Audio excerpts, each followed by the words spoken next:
현재 인제니아 테라피틱스, 파인트리 테라피틱스, 브리즈바이오, 카이진 등 미국에 본사를 둔 한인바이오 기업들이 코스닥 상장을 준비하고 있습니다. 모두 글로벌 빅파마와 대형 기술 이전 계약을 맺었다는 공통점이 있습니다.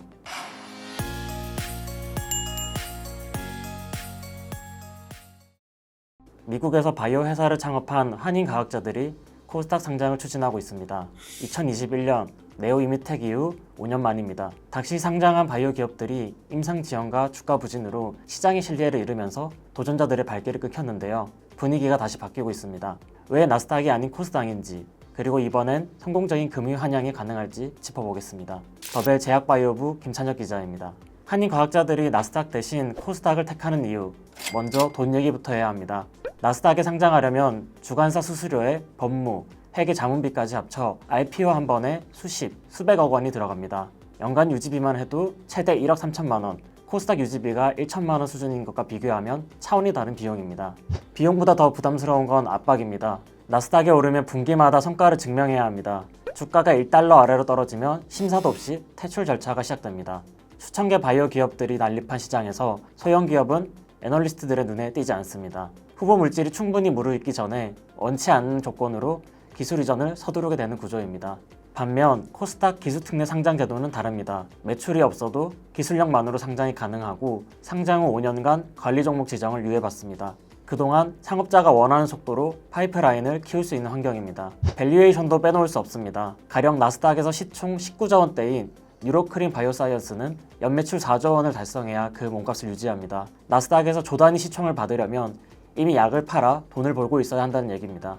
반면 코스닥은 다릅니다. 알테오젠은 매출이 뉴로크린에 훨씬 못 미치지만 플랫폼 기술력 하나로 시총 20조 원을 넘겼습니다. 빅파마와 연달아 기술 이전 계약을 체결한 ABL 바이오도 수백억 원대 매출로 시총 10조 원대를 열었습니다.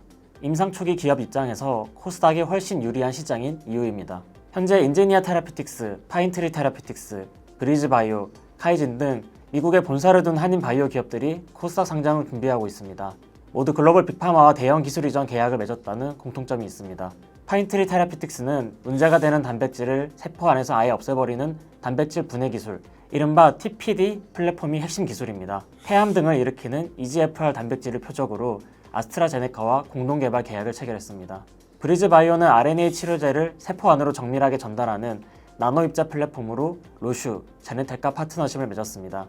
카이진은 설립 3년 만에 셀트리온과 항체 흡우 물질 개발 상업화 계약을 체결했습니다. 인제니아 테라피틱스는 기술 이전 계약 상대방을 공개하지 않았지만 국내 기술 특례 상장을 앞두고 두 평가 기관으로부터 각각 A 등급을 받으면서 시장성과 기술성을 인정받은 상태입니다. 다만 각자 풀어야 할 숙제가 있습니다. 인제니아는 계약 상대방과 마일스톤 일정이 모두 비공개입니다. 최근 금융당국이 매출 추정 근거를 꼼꼼히 들여다보는 만큼 밸류에이션 논리를 어떻게 세울지가 관건입니다. 파인트리 테라피틱스와 브리즈바이오는 지배구조 정비가 과제입니다.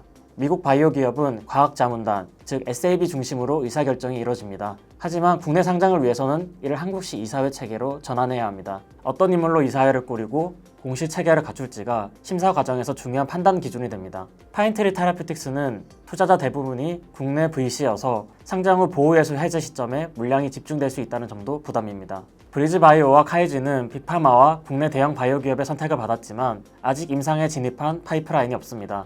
거래소가 기술의 실현 가능성을 얼마나 인정해줄지가 관건입니다. 해외 바이오 기업의 국내 증시 도전, 5년 만에 다시 열린 문입니다. 이번 주자들은 글로벌 빅파마와의 계약이라는 든든한 무기를 들고 왔습니다.